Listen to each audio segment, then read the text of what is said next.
Bueno, muy buenas tardes. Bienvenidos a este comentario para la liturgia de la palabra de este 26. Estamos iniciando precisamente esta octava de Pascua, ¿no? Y de alguna manera hay un cambio como bastante brusco, ¿no? Por un lado, el día de ayer celebrábamos con gozo, con algarabía, con festejos, litúrgicamente, el nacimiento de Jesús. Y nos invitábamos a celebrar con alegría en nuestro corazón que nos había nacido el Salvador y que la venida de Él a nuestra vida iba a comportar un nuevo nacimiento. Esa era como la idea central que la liturgia venía proponiéndonos, ¿no?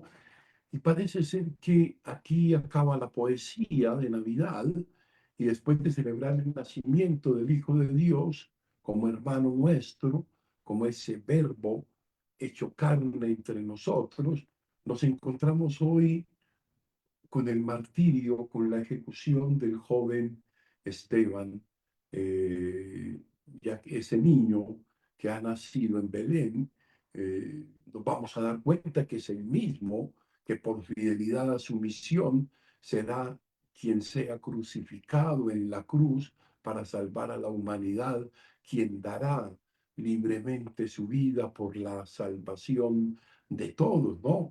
Jesús será el primer mártir entonces, testigo del amor de Dios. Esteban luego será el primero, que es lo que estamos celebrando hoy, el protomártir, el primero entre sus seguidores que le imite a él en el martirio.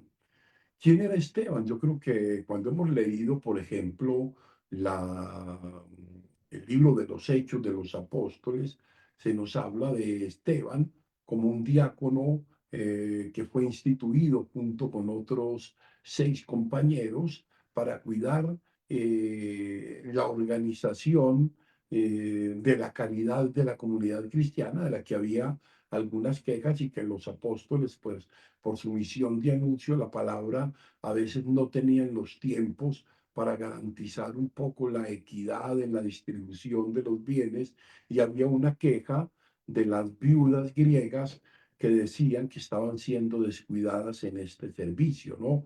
Entonces se elige dentro de los 7 diáconos a Esteban, ¿no? Es un joven que aparece con bastantes cualidades, que habla muy bien, que tiene una confrontación directa y abierta con los judíos, proclamando que Jesús de Nazaret es el Mesías, ¿no?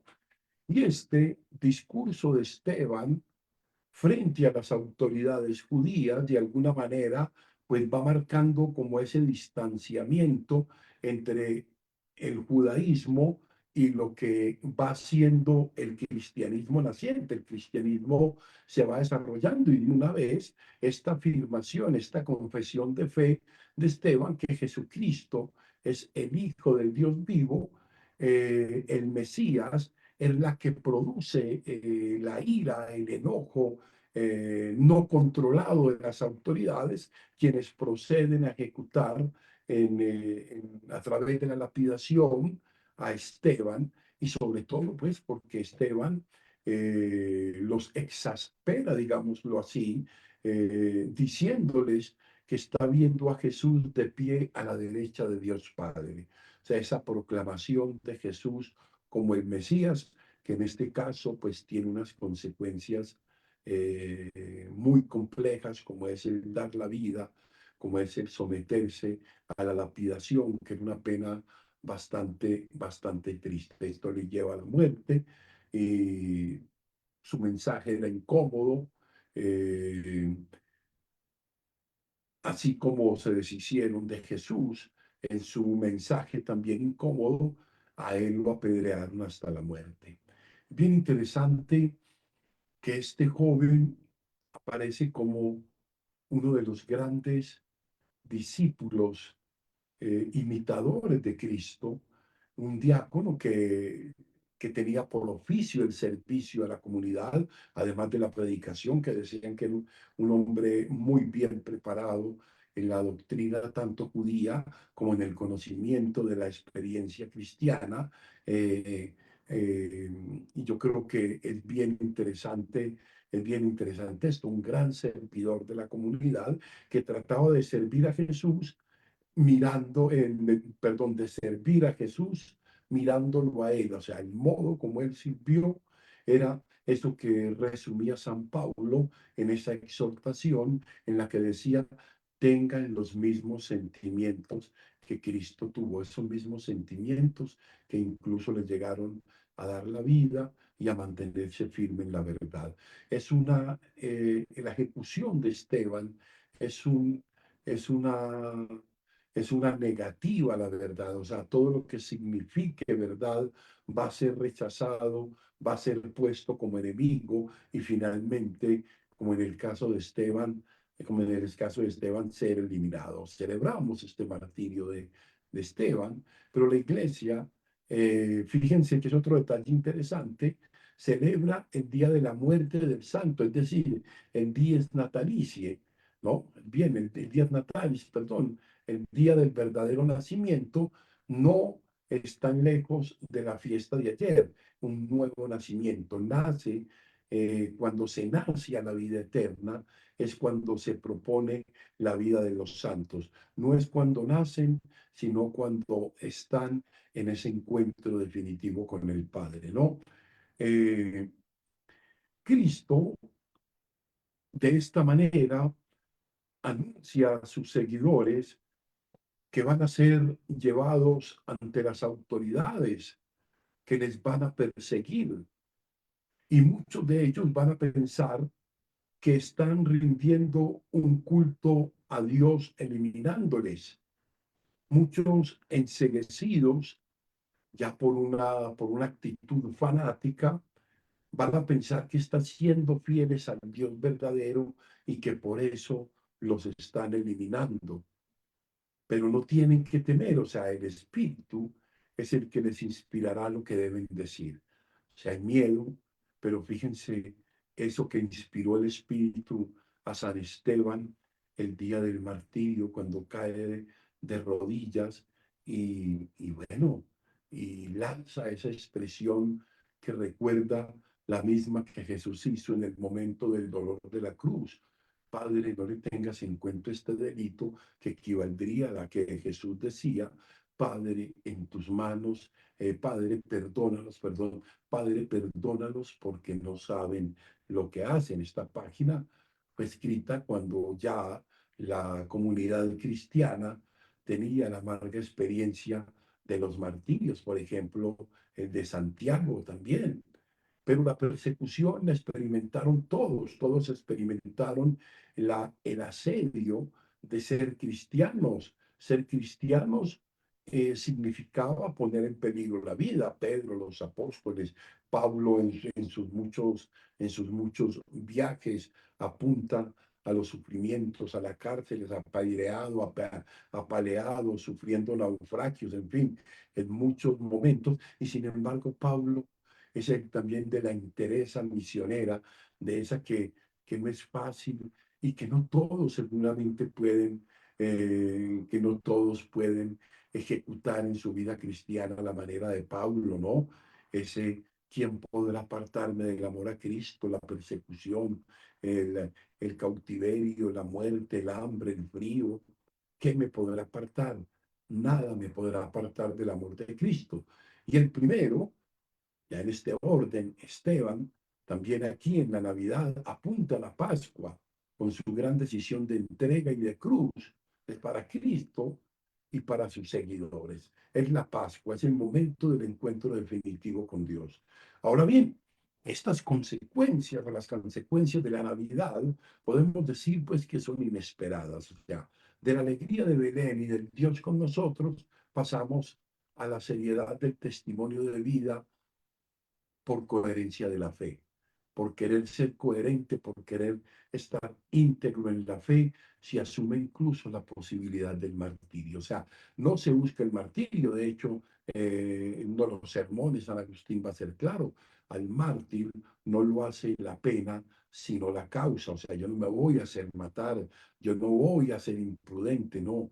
A veces llega de una manera inesperada, pero no buscada del martirio por el martirio, porque eso de alguna manera sería una especie de soberbia religiosa que se insinúa aún en ese nivel máximo de la entrega de la vida, ¿no? De Navidad nos damos cuenta entonces que es algo más que la ternura del niño entre el pesebre, acompañado por María y José, el canto de los ángeles, los pastorcitos, ese escenario paradisíaco, ese escenario también como de glorificación de los ángeles. Algunas de las pinturas lo van pintando así, la entrada de la gloria de Dios en la humanidad. Es hermoso el modo como se propone. Entonces, creer en Jesús y seguirle también hoy lo vemos en Esteban y en tantos hombres que a lo largo, hombres y mujeres que a lo largo de la historia cristiana han tomado decisiones, han tomado una postura, ser signo de contradicción muchas veces. Jesús lo había anunciado. Sus seguidores no estarán exentos de la misma suerte que tuvo su maestro. Esteban es el primero que ha dado testimonio hasta la muerte, ¿no? A lo largo de la historia, muchos cristianos lo han hecho, muchos cristianos han perseverado en su fe. A veces sucede, querida comunidad, y yo lo he dicho en muchas de las reflexiones, que hoy nos sentimos que nos cueste ser cristianos porque dirían muchos de estos teólogos que llaman progresistas, pero eso no quiere decir nada de progresismo, eh, que, que muchas veces estas grandes dificultades de perseverar en el testimonio de Jesús hasta la muerte no son fáciles, no son fáciles de asumir, ¿no? No son fáciles de llevar y de concretarla en nuestra vida, ¿no? Es, hoy ser cristiano es más fácil.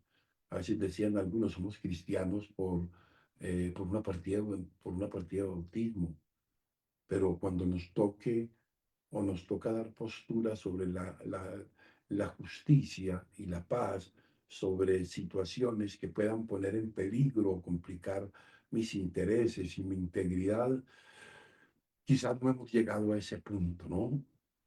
Quizás no estamos en tiempos o en unas sociedades que persiguen el cristianismo. Alguno diría, no lo persiguen porque no da motivos para una persecución. Sin embargo, hay muchas voces cristianas, católicas y no católicas, simplemente cristianas, que con su palabra a veces despiertan esa misma exacerbación de ánimo y de agresividad de quienes no quieren escuchar la verdad, ¿no? Esto sugiere entonces preguntas, damos nosotros en nuestra vida un testimonio creíble para los que nos rodean.